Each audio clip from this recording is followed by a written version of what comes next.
Well, hello everyone. The metaphorical curtain is up. This is the Foreign Press Association of New York and the US. I'm the president, Ian Williams, and our guest today is Lee Seymour, who is a columnist for Forbes and writes extensively about the economics of show business and Broadway. And one of the things that we can say about show business is there's no show at the moment. And not much business either. So that's one of the things we'll be, that's the main thing that we're discussing today. Yesterday came the news, I believe, that the Metropolitan Opera has cancelled the next season, even as a putative and tentative one. In the meantime, the marquees are dark, and of course, Broadway records bums on seats, was the way they used to put it, bottoms on seats, and there aren't any. In some parts, apparently in London, the West End is still has people sitting on seats occasionally. Here, not at all. So, I mean, I think one of the first questions I'd like you to discuss, Lee, is, theatre, Broadway finance was always fairly arcane. As far as I know, we're still working on the Zero Mostel principle of conning old ladies out of their life savings. and sort of informal pools of investors and angels, but at the moment all of the angels have fallen. Did they take a serious hit with the closure of Broadway? Did a lot of people lose money on those shows? Yes, it's sort of an odd question, right? Because there are some shows that close and won't reopen, and those shows have lost their entire capitalization. So I think the only ones that have officially announced, there's a lot of shows that have sort of tentatively said, we're waiting for an opening date and we'll let you know we're reopening then. But Hangman, which is the new Martin McDonagh play, is not going to be reopening, and the revival of Who's Afraid of Virginia Woolf won't be reopening. So the funds raised for those shows, like you said, each show is its own independent LLC. And Broadway is an industry, but it's an industry, it's a collective. It's made up of independent LLCs and nonprofits. And you can think of each commercial show, at least, as its own sort of startup. And they do one round of fundraising. Sometimes you can raise additional funds if you've started a show out of town. So you raise the money for the out of town. If you're in Chicago or Boston or somewhere, and then you move to Broadway and you raise additional funds. But that's it, that's your money. Extraordinary circumstances, you can take out a loan if you think that maybe it'll help you kind of get through award season to win a Tony. But you can find someone to give you a loan. Say what? If you can find somebody to give you a loan. Exactly. Usually you go back to your wealthiest investors and see if they want to double down. But it's a rare move, and that usually doesn't pan out very well. So for the shows that have closed and have announced they won't be reopening, that money is all gone. In the meantime, it's this sort of excruciating limbo where there's a very good chance that, say you are an investor in a show like The Book of Mormon or Wicked, or any of these shows that have both a sort of brand appeal, they've been long running and they still have an audience for them. If those shows reopen smartly and well and do so safely, they'll be able to start making money again. But this year, I mean, there's not going to be, if you have money in any of the shows that closed in March, you're not going to be making any of that back this year. There's no revenue streams coming in. Revenue is purely ticket driven, and there's no tickets. So yeah, it's going to be a lost year from that perspective. And I mean, the ones that have definitively closed, where they've sort of they've scuttled the show. Yeah. Is that because they've looked and thought, it's not going to float? Or is it because, you have to get so many ducks in a row? You have to get the cast, you have to get the orchestra, you have to get the theatre, you have to get all the rest of it. And if one part of the chain falls apart, the rest it breaks the back of the whole chain. Yeah, I think it's a little column A, a little column B, where certainly for a show like Who's Afraid of Virginia Woolf that had a big star like Laurie Metcalf in it, my guess would be, although I don't know if this is was officially part of the press announcement, my guess would be that part of it was scheduling. to be able to reassemble that team wasn't a thing that could be guaranteed. There also just may have been shows. So the real thing that you have to think about here is if you're going to reopen a show or thinking about reopening a show, there are costs associated with that. And that's the cost of re-rehearsing, remarketing, building up your advanced sales again to develop a sort of cash flow for the show. And for a lot of new shows, a lot of new plays, ones that are opening, that would have opened this season, plays in particular, because their capitalizations, their budgets tend to be smaller, they run leaner than musicals. For shows in those positions, there's not a whole lot of cash on hand if you're not already selling like gangbusters. If you've got to build up your brand and you're not, you know, the big buzzy play of the season, which for example, Hangman wasn't necessarily, it had gotten good reviews, it was building it up, it wasn't selling out for its first couple of weeks of previews, it was doing fine. My guess would be that they just didn't have enough money reserved to be able to responsibly say to their investors and their cast that we can reopen this, period. They might have just looked at the numbers and said, if we try to reopen this, it is going to cost more to re-rehearse for a month this show than we have in advance sales and cash on hand. They probably just said, we're out. Part of the business equation has got to be whether there's any theatres and audience there. The long-term prospects for the Great White Way under these circumstances must look a bit like a dead end, with all the reports of, you know, the death of New York, death of Midtown. Nobody's quite sure when the plague will hit again. The Elizabethans very quietly, very presciently closed all their theatres down when the bubonic plague hit London. So, we expect things like that here. It's a good question, and it's one that nobody really has an answer to yet. So the conversations that people are having right now and trying to build contingency plans for are reduced audience, for sure. I mean, the big questions are, when will people feel safe coming back to the theater? How much would they be willing to spend, and where are they coming from? So Broadway, about 2/3 of its audience are tourists. They're not from the New York area. Now, most of those tourists are domestic tourists. They're from other places in the United States, and a lot of them are from the East Coast. So you can think about it being that they may still be more likely to come to a show when it reopens than somebody who, for example, has to fly on a plane. It's a second barrier to entry. You find a plane, you book a hotel, you come see a show. It's a whole package. And that is a really scary question to think about for some shows that really rely on international tourists. So international tourists make up about 1/5 of Broadway audiences from other countries, and where they go on Broadway in terms of what shows they see varies wildly. So what we saw right before the shutdown, the last week of grosses and attendance we had, The Lion King, which is Disney's flagship, which, you know, sells out almost every week. It's a huge multi-billion-dollar property, and it's got Disney behind it, obviously.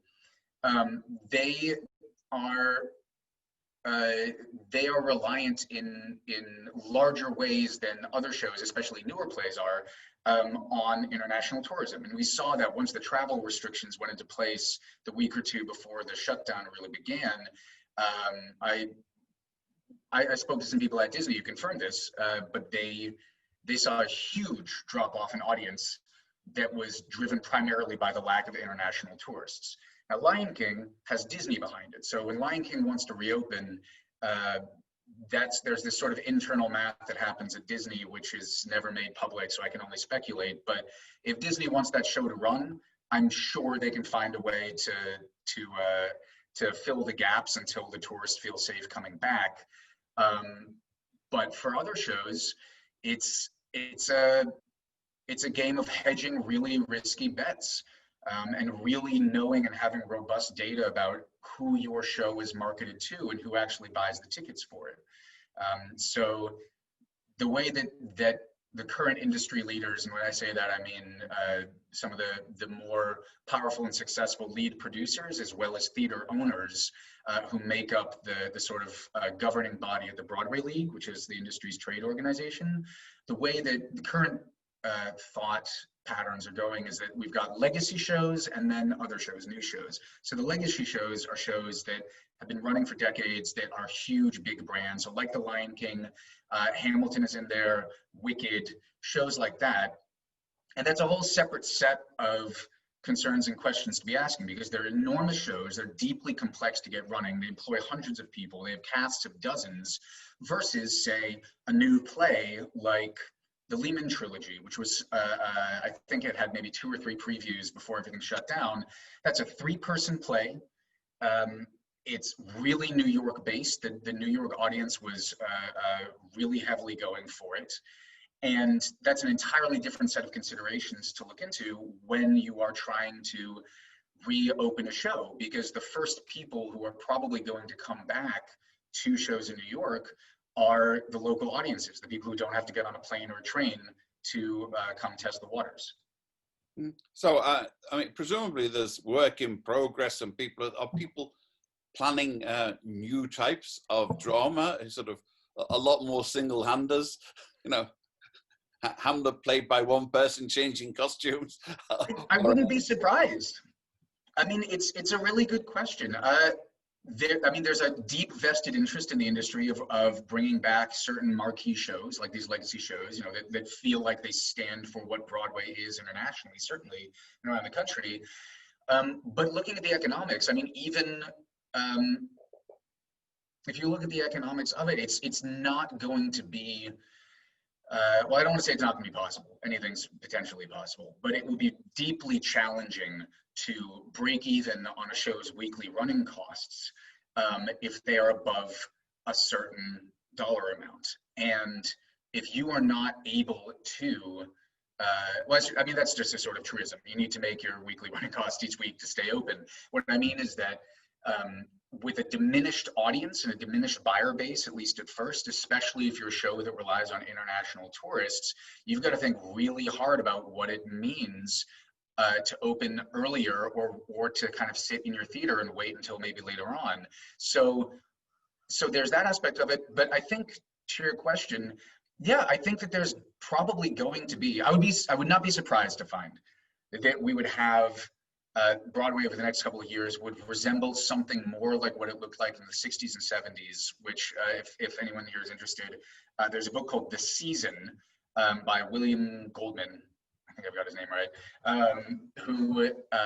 who documented an entire season of Broadway about 50 years ago, and what some of it still really holds to today, which is this rapid turnover of shows. You had shows that cost a lot less and that opened and closed with significant frequency at smaller losses. And a lot of them were plays, a lot of them were smaller, like you're saying, 1, 2, 3-handers. I would not be surprised to find that's a bigger chunk of the Broadway landscape over the next couple of years, because those are the shows that you don't have to raise a lot of money for, and they don't cost a lot of money each week. So if you've got a 1-person play doing Hamlet, changing costumes themselves on stage, where you don't have to have dressers and confined quarters, that's going to be a much easier show to run just from a dollar perspective than a 40-person musical adaptation of, you know, yet another beloved and nostalgic 90s movie. What about, you know, any innovative ways of presenting them? I know that some theatre groups have been doing Zoom performances. Yes. Yes, I think that's another, again, these are all good questions, and very few of them have definitive answers right now, and they depend on who you ask. The sort of conventional wisdom, which, as we are discovering now, is not all that wise, is that if you have some sort of footage of your show, if you record it, if you stream it, if you film it in any way and then release it for public consumption, either in movie theaters or online, that you would cannibalize your ticket sales. That's the word that often comes up. And there's increasing evidence that is not the case. So for example, the big one that we have right now is Hamilton on Disney+. And the number of people who were never going to see Hamilton in New York, not because they didn't want to, not because maybe they didn't have the money to go see it, but because it was a travel imposition. They were never going to be able to take vacation time. They were never going to be able to make it past the multiple barriers of entry into New York on Broadway, despite their deep interest. They've all been able to see it now, and they have earned money for the show and for its producers and for its investors via the streaming platform. So there is, I think, increased interest. There's another musical, Diana, that was or is currently being filmed for Netflix, as though it were it's being filmed on stage, and they're going to be releasing that, I think, next month in October. We'll see how that goes. That's a brand new musical. There's functionally no brand behind it, unlike Hamilton. Is that the one with the car crash? It must be. It's about the People's Princess. Well, I hope they have fire marshals there, even on a virtual stage. We'll see how it turns out, but there's definitely increased. We're seeing a deep appetite for it. We're seeing an understanding that filmed theater is not the same thing as theater in person, and that the real clutch messaging part of this is that we shouldn't be marketing filmed work as though it's a replacement for live theater, but rather as an augmentation to the product that we know and love and will get back to eventually. I mean, well, part of the attraction of live theatre is being crammed in with lots of other people and smelling the pheromones and the excitement. If you can smell the pheromones, you can inhale the virus. So this is not a good Hungary. No, it's going to be tough, and I've got no doubt that the industry will revive itself, that we will be going back to theaters, but it's going to be a long time. And I won't mince words. I think there are a lot of people who have, understandably, either through vested interest or some form of denial or just general anxiety about it, who might want to paint a more vague or rosier picture. But we're in bad shape. And it's a really bad situation. We've got hundreds of thousands of people who are employed directly by theater or indirectly in ancillary businesses who are unemployed. The industry is hemorrhaging talent. People are leaving for good. People are leaving New York. Other people are moving into New York. I think these op-eds of New York is dead are histrionic, overblown, mostly nonsense. But what's not nonsense is that we're in a position where until there is a sense that it will be safe, like you say, to smell the pheromones again, and that's probably going to come in the form of some kind of widespread vaccine, or at the very least reliable therapeutics and preventatives, even if it's not a vaccine. Don't envisage individual booths surrounded with Yeah. Listen, if Cameron McIntosh wants to tear out every seat in the Imperial Theater and build individual booths and put his money into it that way, I say more power to him. That's the only way that Phantom's going to reopen anytime soon, if that's how we're looking at it. But it's rough and it's scary, and I would be shocked. So the worst case scenario, to put it this way, is that. And just to frame this for folks who may not be as familiar with the inside baseball of the industry, right now, for Broadway in New York at least, the buck stops with Governor Cuomo. We as an industry cannot reopen any of our theaters until the governor's office says gatherings of 500 people or more indoors are allowed. So even if we have the perfect safety measures, even if Cameron McIntosh remodels the entire Imperial, if we don't get the go-ahead from Cuomo, we're stuck, and that's where it is. And so we're looking ahead to, once the go-ahead is lifted, what happens then? And it's going to be a two-part process. One, off-Broadway theaters, which don't get nearly the amount of press time, but are hugely, hugely important to this theatrical ecosystem. There are hundreds of smaller spaces, and for the designation clarity, off-Broadway is a contract designation, and it basically encompasses any theater between 99 and 500 seats in Manhattan or the surrounding boroughs. And there are a couple hundred theaters that fit that bill. But those are theaters, the most prominent of them are places like the Public, the Atlantic, places like New York Theater Workshop that incubate shows that often then end up on Broadway. But they are deeply tied into the local community. Remember what I said about local audiences being the first to come back?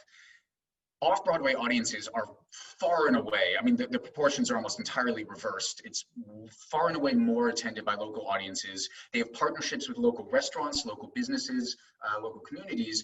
And because their spaces are smaller, as the rollout happens, they're most likely going to open before any Broadway spaces happen, or any Broadway spaces open. So you have 250 people allowed in a room before you have 500. And so there's this real question of, how can one support the off-Broadway theaters, which are more nimble? They don't have nearly as much at stake in terms of the capitalization numbers of Broadway commercial houses, but as a result, their margins are a lot thinner. There's less wiggle room when it comes to fat to trim in these small institutions. They're going to be the canary in a coal mine for what the larger industry looks like opening up. So that's question number one. That's step number one. And then step number two, when we come to opening the Broadway spaces, there's no industry-wide body that has mandate authority over Broadway. So remember what I said earlier, Broadway is a collection of individual, independent companies and nonprofits. So there's 41 Broadway theaters. 3/4 of those theaters are owned by 3 companies, the Schuberts, the Nederlanders, and Jew Jamson. The rest are a mix of independent owners. The Ambassador Theatre Group, which is a British company, has 2. Circle and Square is owned independently, and a couple other nonprofits. But I think it's 30 out of the 41 are owned by 3 companies. And the question is, who's going to take the plunge and try to reopen their show first? How does this actually look when every theater is different? Every theater is a different size. And even though they're all owned by a small group, they're all independently negotiated between the producers and theater owners. The Broadway League, the trade organization, which you hear a lot about, doesn't have the authority to say, this is when this show is opening, everyone has to do this, everyone has to do that.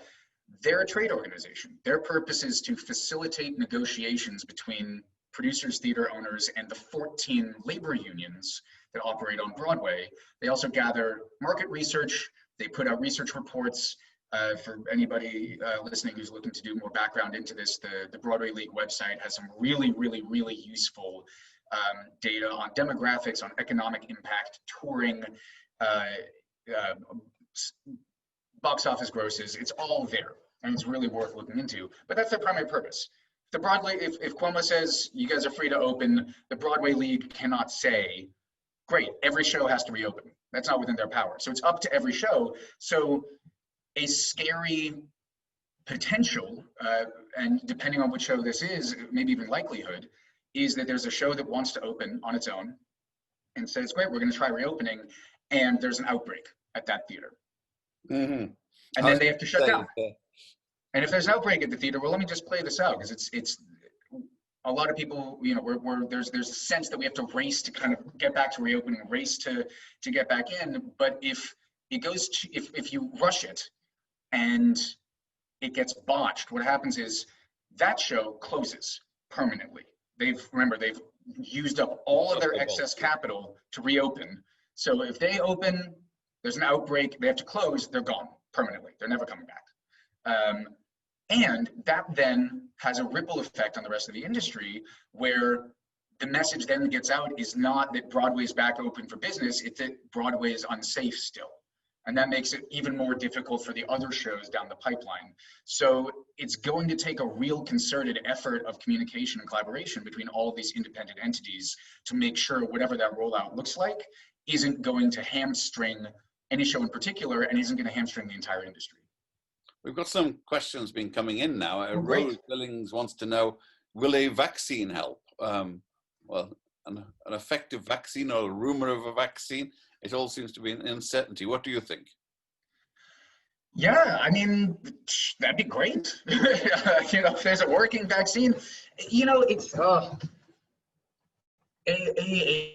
part of this a more delicate part of this also is the state of our political establishment. And we have the deep misfortune right now in America of having a federal government that is incoherent in its response to the pandemic and has been. And into the arts and culture, it would seem, even on a long-term basis. Yes, yes. I mean, the arts and culture, so a big difference on both sides of the pond that's worth mentioning is if you're a producer and you're looking to produce a show in London or the UK, you're only going to spend about a third as much money as you would trying to produce that exact same show in New York. And that speaks to both the deep strength of That's the question that Gail Aronoff was about to, has got up there. The differences in finance between Broadway and Britain and why Britain is open. And Sure. Good question. So to finish the thought, and then to answer the question, there's been a long-standing, deep, multi-generation tradition and history in the UK that we do not have here of government-subsidized art and subsidizing of arts and culture. I regret to say it's a passing tradition for the last decade or two compared with the past. Sure. I mean, we're seeing, you know, if you want to pull back to a really macro view, we're in the middle of a really unsteady sine wave right now. But so what you would see in the UK, which happened, was a almost $2 billion relief package specifically for the arts and cultural sector that's about to start being divvied up and announced, I think, next month. That's not happening here. It's either for the nonprofits or the commercial sector. We are trying to push through legislation through our Congress, but there's not a precedent for it outside of relatively small grants through the National Endowment for the Arts, which is our closest. We don't have a minister of culture here. We don't have anyone with a direct line to the industry. So it's sort of backed us into the position of being a commercial entity that is supported by individual philanthropy when times get tough. There's no real government support. And the ramifications of that played out also when it comes to this issue of the vaccine. If we get a vaccine, and just to put a name on it, if Trump gets reelected and this same administration is in place of dealing with the rollout of any potential vaccines, if it is in any way similar, and our past 4 years have told us here that it probably will be, to the incoherence of the response to this pandemic leading up to this, it may not make a difference for multiple years. It's going to look like the stage at the end of Macbeth or Hamlet, bodies strewn everywhere. It is, bodies strewn everywhere, and then the curtain comes down, and we don't know how long that would be for. So for us, Gould mentions the Barrington Theatre, Pitfield, as a model for reopening. I'm not quite familiar with this. Are you? Do you have pertinent thoughts on it? I do. Let me get to that in just a second, because I realize I kind of veered away very quickly just from the last question. The difference between West End and New York, or the UK, New York, part of it's government subsidizing. The Society of London Theatres is about 70 venues. Broadway is 41, and that includes venues like the National Theatre, the Royal Shakespeare Company, places that do receive a significant amount of government subsidies. But it also reflects the difference in general, both living costs, wages, and specifically the difference in unions. So I believe there's only 4 labor unions that really work within the Society of London Theatres. There's 14 that work on Broadway, all of which, or almost all of which, collectively bargain their contracts. And because of the deep influence they've held over the last couple of decades in certain work rules that have been in place, the costs of putting up shows, specifically, there's a easy gripe. I mean, listen, I say this as a small a lowercase and a capital D Democrat. I'm a member of multiple unions myself. It's easy, I think, and very damaging to just say, well, unions get paid too much, we've got to cut the unions.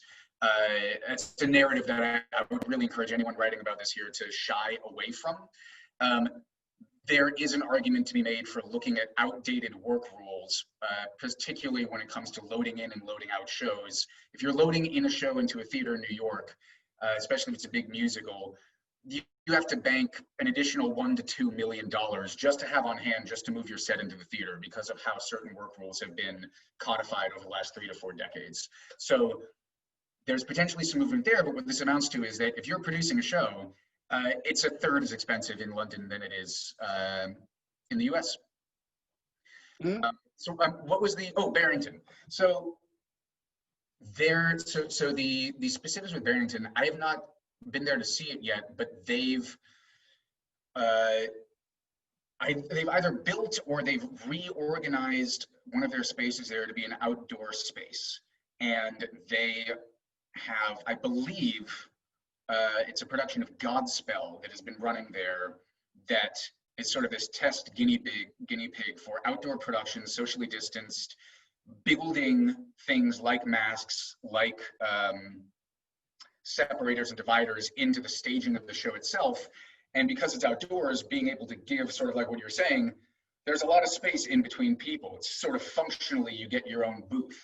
And from my understanding, it's been working. I mean, it's sold out and extended over the last couple of weeks. I don't know what the financials look like on that. I know that they've got to charge roughly about $100 a ticket, or that's what they've been charging. That's what people have been willing to pay. I don't know the state of what it would look like if they were charging $50 to $70. Mm-hmm. But we also are getting into winter, so outdoor spaces, it's a good investment to look into that. Certainly come springtime, I don't think we're going to see large-scale indoor performances come springtime, but winter is going to be harrowing. Yeah. Well, since we're speaking about audiences, Frank Gomez wants to know, can Broadway do better in finding ways to attract Latino, Black, and Asian audiences? Hamilton had great appeal with them. And he points out that, if New York City is going to revive, then most of the majority of the population in New York is minority. So, and apart from the fact they're the ones, they have a disproportionate casualty rate from COVID. Are there ways to explore them as future audiences? Absolutely, and I think this is a conversation that every single person I've talked to at the upper echelons of the industry and on the way down are having right now. It's part of a really deep dive into self-reflection for an industry that has been traditionally and historically, I should say, and often exclusionarily white, both in terms of who it employs, in terms of which writers are produced, in terms of who runs the theaters. Every single Broadway theater is run and owned by a white person. There are no Black or otherwise people of color landlords. So there's a deep systemic imbalance in that sense, and that is a part of this narrative which is false and specious, that audiences of color just don't like Broadway, that it's not for them. But it's a self-fulfilling prophecy. Broadway shows, I'm actually working on a piece about this right now, which is going to go live tomorrow if you're interested in reading it in Forbes. But there's a wonderful producer, his name is Brian Moreland, who's one of very few Black Broadway producers, who's really fabulous to talk with about exactly this subject. And we're talking about the myth of this myth about the industry that either audiences of color don't like coming to Broadway because it's too expensive or because they just don't respond to marketing. Now, the reality is, one, I mean, the myth that Broadway's too expensive for people of color is outright racist. It conflates these ideas that people of color are, one, a monolith, and two, poor, neither of which are true. And you can think about it in terms of when, for example, Beyonce goes on sale. A huge number of Beyonce fans and ticket buyers are people of color. Those tickets go for $300 a pop. Done, gone, easy. The money is there. Black Americans account for $1.4 trillion in buying power last year. The money is there. the issue is that decision makers on Broadway, for whatever self-fulfilling reasons, want to believe it's not. And there's this sense that, like, well, it's not worth reaching out. And so that's the other part of this, is that audiences of color tend not to be marketed to.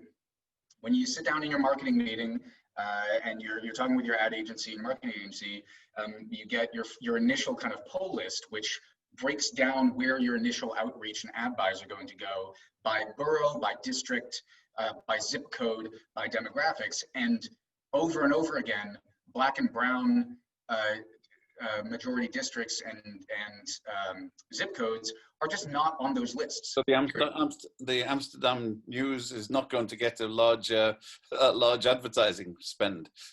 Right, of course. However, if for example, every single producer made a commitment on Broadway from now on that they would only produce and they would only work with a marketing firm if they included 2 districts that were majority people of color, we would see an increased audience. There is a perception that is not real, that people of color don't come. Well, Hamilton is a case in point, isn't it? Certainly, the students at BMCC, where I've been teaching, a lot of them have been to see Hamilton. A lot of them want to go and see Hamilton if they could afford it. On your other point, but yes. Yes, I mean, and Hamilton's a really interesting example. You know, if there have been multiple articles done of interviews of the cast members who are primarily people of color, looking out at the audience and seeing, more people of color on stage than are in the house.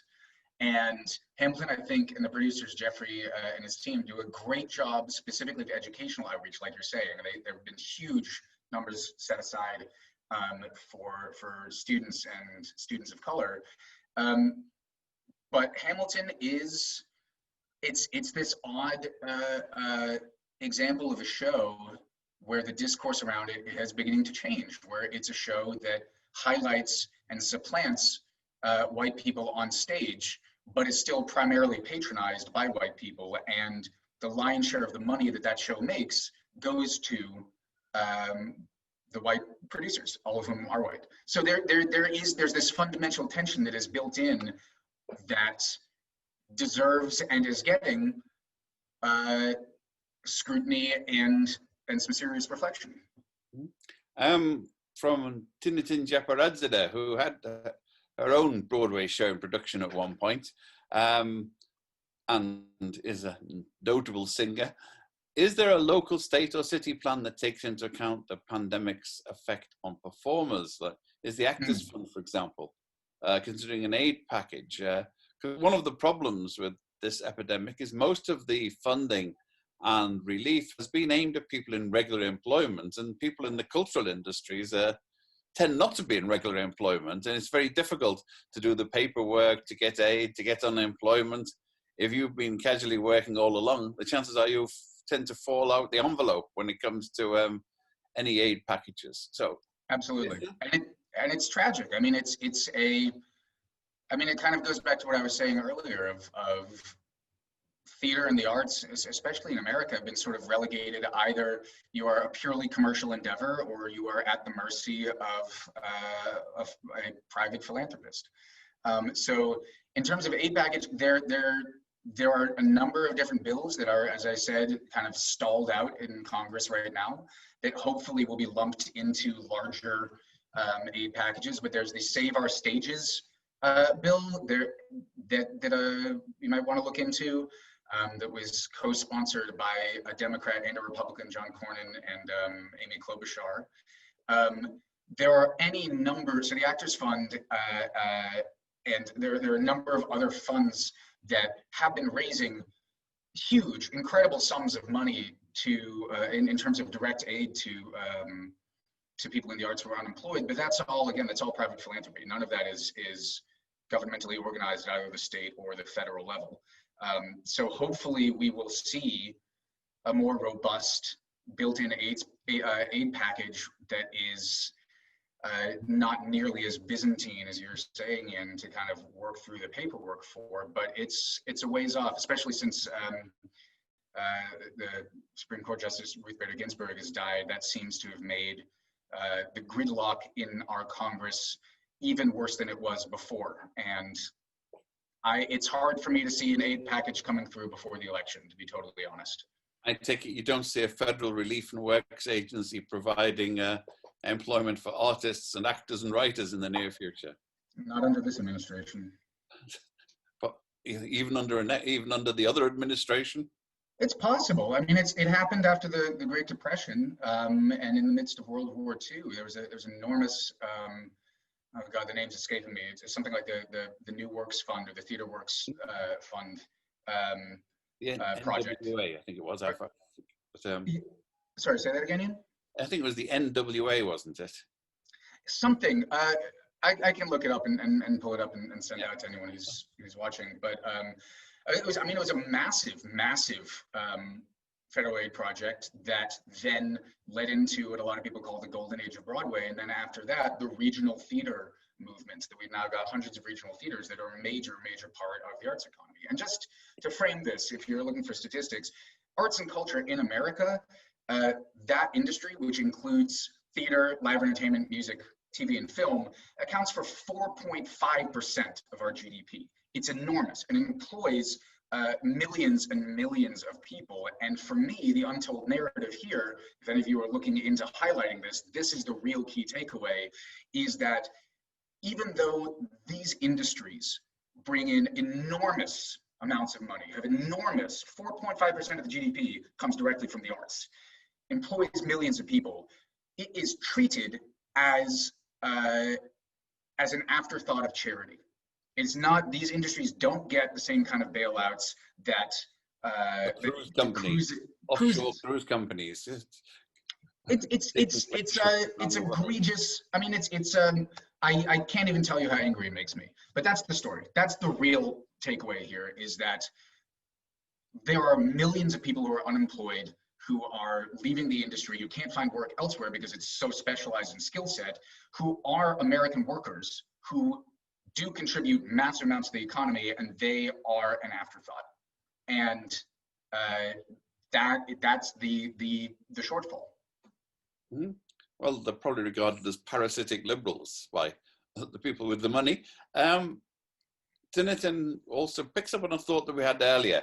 To what extent is the digital platform a viable supplement, not a direct replacement for the real thing? You know, as the pandemic lumbers on slowly, are people going to research ways to sort of get the theatre experience in the comfort of your own living room, where you we can home in and get the theatre experience, where you can sort of get sprayed by the saliva as the actor.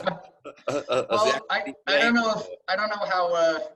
don't know how quickly the research and development is moving on of, ersatz saliva spritzers for your home entertainment theater. But yeah, I mean, the short answer is yes.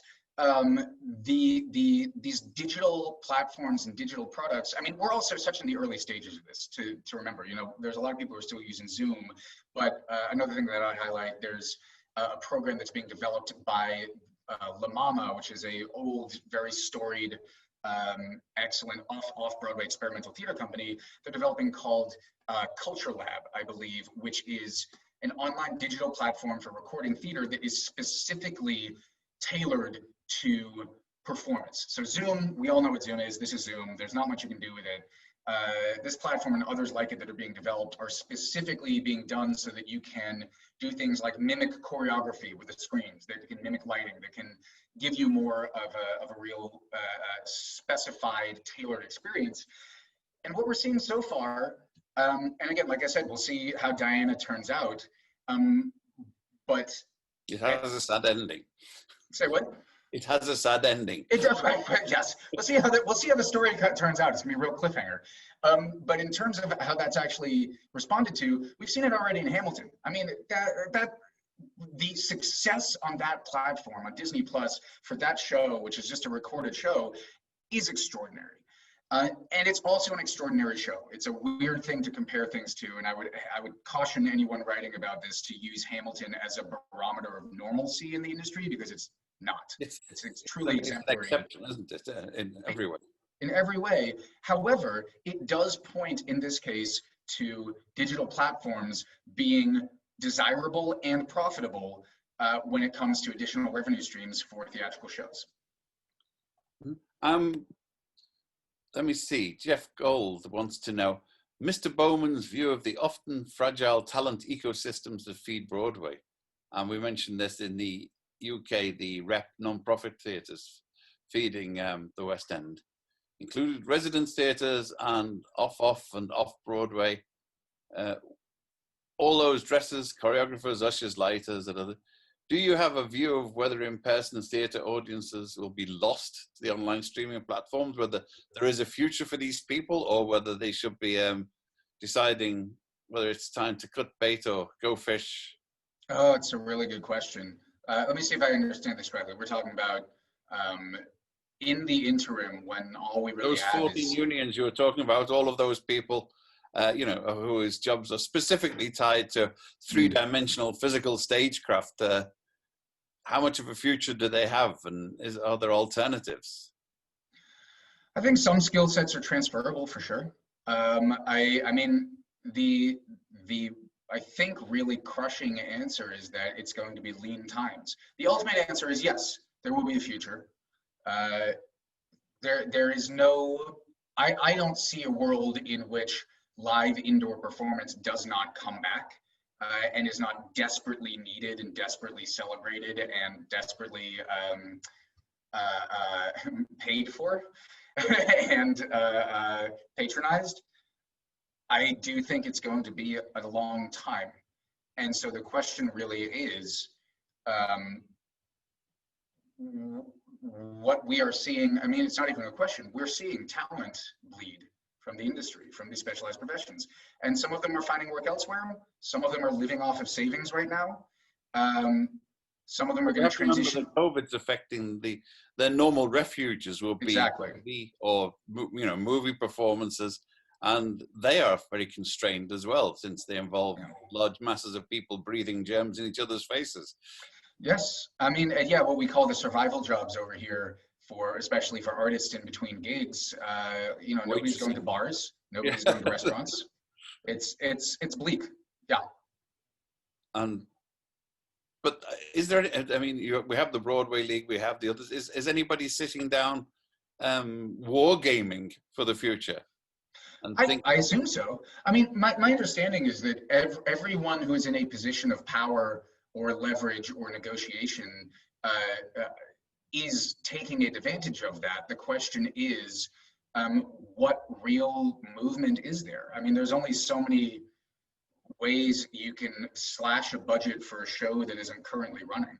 There's only so many deferred rent payments that can be accrued before an insurance company has to come in and either cover or say, sorry, we're not covering this. This is what we're finding now, and this is a huge piece of the puzzle, is that insurance companies aren't willing to cover nearly as much of the lost expenses as producers and theater owners expected them to, and found they were going to. So there's a lawsuit, I believe, happening right now with Jujamson, who, as I said, they own 5 Broadway theaters, and they're run by Jordan Roth. And Jujamson is, I believe, suing its insurance provider because they're only covering, a fraction of what they said they might or what they expected to. They're behaving like insurance companies. Let it be a warning. Say what? They're behaving like insurance companies. Let it be a warning. Well, exactly. I mean, there's only so much room to move before people leave. I mean, that's the really bleak truth of this, is there's only so much wargaming that somebody can do without a show to run and without people who feel safe enough to sit for a couple of hours next to another person. It just occurred, but in a way, we mentioned the theatres in London closing because of the plague in Elizabethan times, but maybe the Globe is the future, an open air theatre with fresh air coming in. And Yeah, I mean, I love the Globe. I actually spent a summer doing a Shakespeare training there back in a former life, and it's a fantastic institution. I mean, the Globe. So my sense would be that institutions like the Globe would open before certain indoor theaters. And to go back to an earlier point, just to tie this together, the reason that we're seeing certain theaters and certain shows try to reopen in London right now when Broadway can't is, as I said, the costs are just so much lower. Unions are less powerful, and also it's only certain small shows. So Six the Musical is a fabulous example. It's 6 people on stage, which is right now the minimum number of people that you can have indoors in the UK, I believe, which is a paradox in terms of you're trying to pack your house. I don't know how that works, but it's functionally a concert. There's no intermission, so you don't need to worry about bathroom lines. You don't need to worry about what it's going to be like in cramped quarters. It's 80 minutes long, and it seems like they are able to, because it costs so much less to run per week. I think it's about $100,000 a week to run that show in the UK, about 70,000 pounds. In the States, it's about $300,000 to run that show. I would guess maybe a little bit more, maybe somewhere between 3 and 5, somewhere in that range. So you can make it work in London, ostensibly, if there's not another outbreak. And the reason that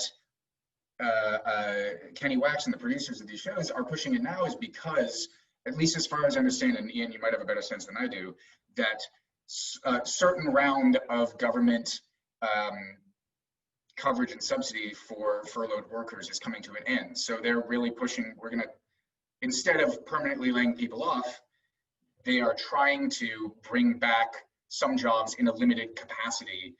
And we'll see how well that works. The numbers, they could make it work. The real question, I'm sorry, as I knocked my computer over, is whether or not the currently, daily tripling cases of new viruses in the UK are going to make it impossible one way or another.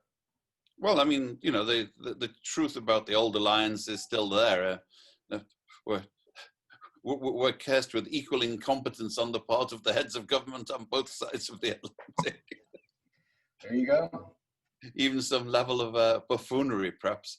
What about, we're coming towards the end. Are there any last questions from people out there before we go? Going, gone. I think we get the dong. Okay, well, look, thank you very much, Leah. It's an area that people haven't thought about very much. It's out of space, out of mind. Yeah. People haven't been thinking, how do I dig a tunnel out of my apartment and get to Broadway? I can see it's true. Window, in fact, but I have no tunnel, and getting to the theatre is not a perennial issue. Getting to the grocery store and the post office is a bigger one, mostly. Thank you very much. So we should really follow up on this and see what's happening in a few months' time. And if you do, let us know if there's any, if the Broadway Alliance does get a plan. But at the moment, it does seem to be all good to be over by Christmas, which is famous last words. Not going to happen. We're going to be dealing with this for a long time. And all I would leave you with, Ian, is to your point of, theater's not a perennial issue. What really matters is people being able to pay their rent and buy groceries. I absolutely agree with you. The issue that I hope everyone taking away from this understands is that there are millions of people who, in order to buy their groceries and pay their rent, depend on their jobs in the theater. And that's where we're really stuck. And there's lots more of us who depend on making life on thin gruel and cold coffee bearable through culture and art. So this is Ian Williams. I'm the president of the Foreign Press Association.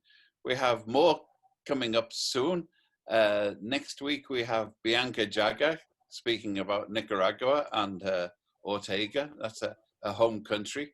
I was trying to arrange for it to come in on a white horse, as she did in Studio 54, the pictures that just come from the Brooklyn Museum. But I think she's coming in on Zoom. No white horse, unfortunately. We have other press conferences coming up with people. We're always looking for suggestions. Please, if you enjoyed this, pass it on to other people refer to our YouTube site, and join the Foreign Press Association if you're eligible, and put yourself on our mailing list otherwise. But once again, thank you very much, Lee. It's very informative, and let's say it's almost amusing.